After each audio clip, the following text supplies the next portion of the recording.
Saudara pelatih Timnas U23 Sinteyong tegaskan nyali anak asuhnya tak ciut jelang lawan Uzbekistan di semifinal Piala Asia. Timnas akan menampilkan permainan terbaiknya. Kendati Uzbekistan menjadi tim yang diunggulkan dalam semifinal Piala Asia kali ini karena tak pernah kalah dan clean sheet selama kompetisi, pelatih Sinteyong bertekad Timnas U23 akan menampilkan permainan terbaiknya. Sinteyong juga berharap dengan penampilan apik, Timnas dapat meraih kemenangan.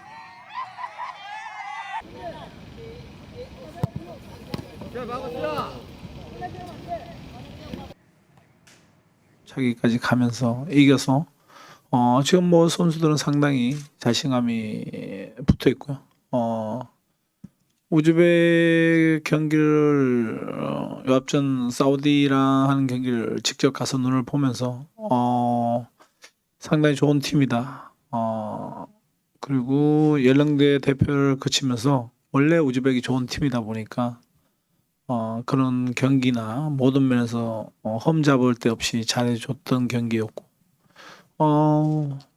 4강에서는 쉬운 경기가 아니지만 우리 또한 지금 선수들 남대로 잘 만들어져 있기 때문에 한번 멋진 경기 한번 해보고 싶습니다. Tiket nonton laga semifinal Piala Asia U23 antara Indonesia dan Uzbekistan ludes terjual alias sold out, saudara. Digelar di Stadion Abdullah bin Khalifa, venue ini berkapasitas 10.000 penonton. Dari aplikasi resmi penjualan tiket, Haya Tukatar, pembeli sudah tidak bisa lagi mengklik pilihan beli untuk pertandingan Indonesia-Uzbekistan. Nah, kondisinya berbeda jika pembeli memilih pertandingan Jepang-Irak yang masih bisa diklik. Meski tak bisa memastikan supporter mana yang jadi pembeli terbanyak, namun kalau kita berkaca dari pertandingan sebelumnya, laga Indonesia selalu dipenuhi supporter Indonesia. Timnas U23 telah menjalani 3 pertandingan di stadion ini.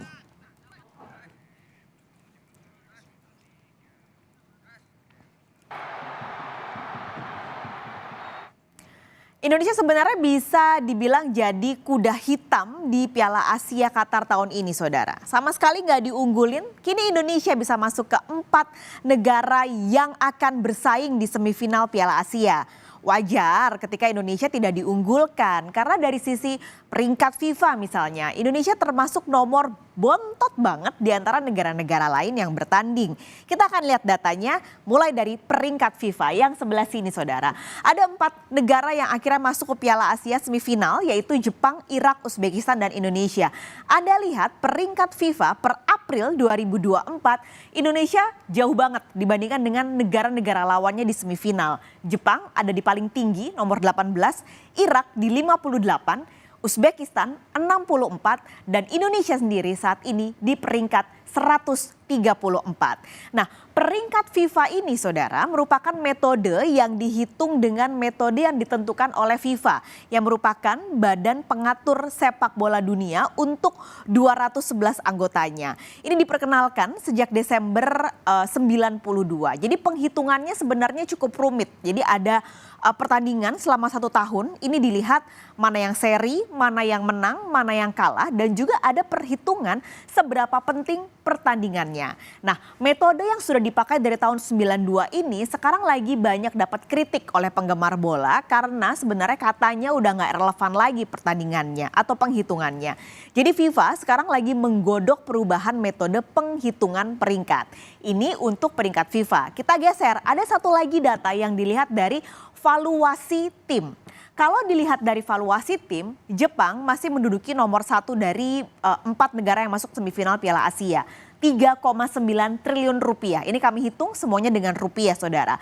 Yang posisi kedua adalah Uzbekistan dengan nilai 513 miliar rupiah. Jadi meskipun dia peringkatnya 64, tapi untuk valuasinya Uzbekistan ini terbilang cukup tinggi dibandingkan dengan negara-negara lain. Yang ketiga ada Indonesia. Jadi meskipun Indonesia di nomor 134, tapi kalau ngelihat secara valuasi dia masih atau Indonesia masih berada di atas Irak yang nilai valuasinya adalah 181 miliar meskipun peringkatnya jauh dibandingkan dengan Irak. Nah, kalau valuasi ini saudara dihitungnya adalah dari total harga transfer atau harga pasaran seluruh anggota timnas U23. Jadi kembali kalau kita bandingkan antara Indonesia dan juga Irak meskipun secara peringkat jauh sekali, tapi kalau dilihat per pemain yang ada di skuad Garuda Muda bisa disimpulkan lebih mahal dibandingkan dengan pemain timnas U23 Irak. Padahal sebenarnya penghitungannya sama karena kedua negara ini jumlah skuadnya di timnas U23 sama-sama berjumlah 23 orang.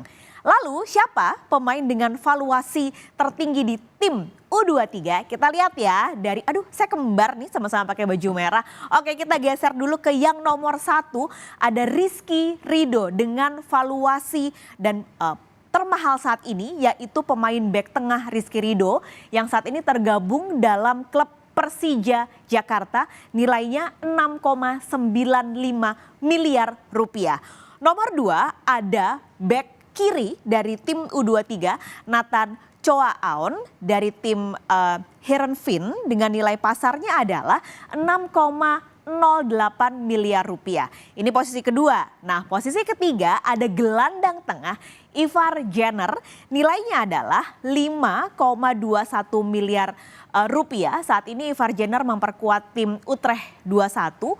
Lalu kita geser lagi nih, nilainya sama nih sama Ivar Jenner yaitu Marcelino Ferdinand, gelandang serang di tim U23 dengan nilai sama yaitu 5,21 miliar rupiah.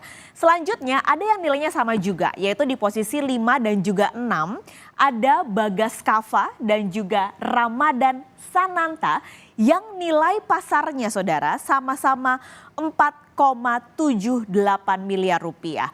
Kalau Bagas Kava saat ini menjadi pemain bek kanan dan memperkuat tim lokal Barito Putra, sementara Ramadan Sananta saat ini memperkuat Persis Solo.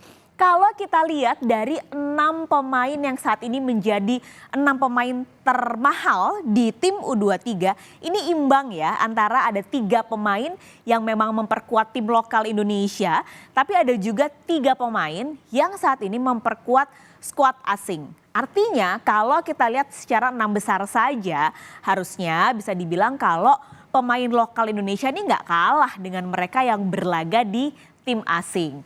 Tapi kalau kita lihat secara perbandingan nih, secara total di 23 pemain U23, pemain yang bergabung di tim asing atau yang ada di luar Indonesia sebenarnya komposisinya terbilang lebih kecil dibandingkan dengan timnas senior, yaitu 26% dari total pemain U23.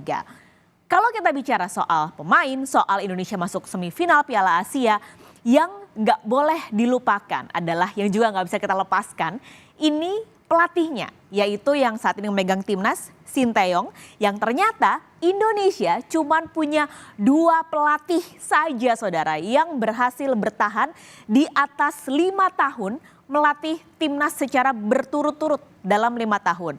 Salah satunya adalah Sinteyong dan yang paling lama saat ini kita bahas dulu yang pertama. Ini adalah Anton Pogacnik, pelatih asal Yugoslavia. Ia ketika itu melatih timnas dari tahun 54 sampai 63. Artinya 9 tahun Pogacnik bersama dengan timnas Indonesia. Waktu dipegang oleh Pogacnik, banyak sekali prestasi yang ditorehkan oleh timnas. Salah satunya adalah medali perunggu Asian Games tahun 58 yang kala itu digelar di Tokyo, Jepang. Pogacnik juga jadi satu-satunya pelatih yang mampu membawa timnas ke Olimpiade. Itu terjadi di tahun 56 digelar di Australia. Tapi akhirnya di tahun 63 Pogacnik ini mundur. Mundurnya ini nggak lama setelah terjadi skandal Senayan tahun 62. Ini skandal yang cukup besar ketika itu karena melibatkan suap sejumlah pemain timnas. Nah, setelah Anton Pogacnik ini, pelatih asal Yugoslavia, nggak pernah ada lagi pelatih yang mampu bertahan lama. Bahkan 5 tahun aja nggak pernah. Paling 3 tahun itu paling lama. Ada juga yang 1 tahun. Ada yang keluar masuk setahun, lalu keluar lalu masuk lagi setahun. Semuanya nggak kuat. kita bisa bilang rahasia umum kalau perpolitikan sepak bola Indonesia masih banyak yang harus dibenahi. Lalu akhirnya muncullah nih Coach Nim Sinteyong yang kalau dilihat waktunya dari pertama dikontrak 2019 sampai sekarang artinya Sinteyong sudah 5 tahun bersama dengan timnas. Tapi PSSI sudah secara resmi bilang kalau Sinteyong ini diperpanjang kontraknya hingga tahun 2027.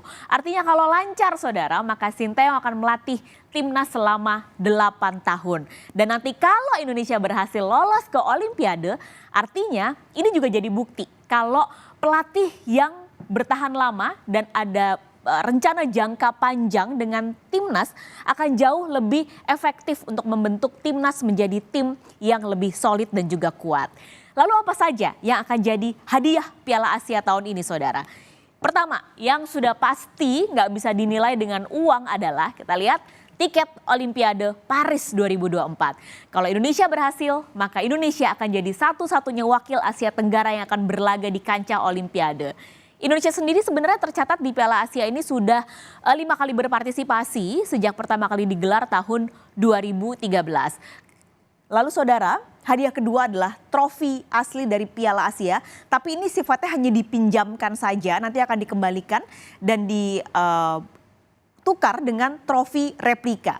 Lalu medali dan yang terakhir adalah uang tunai.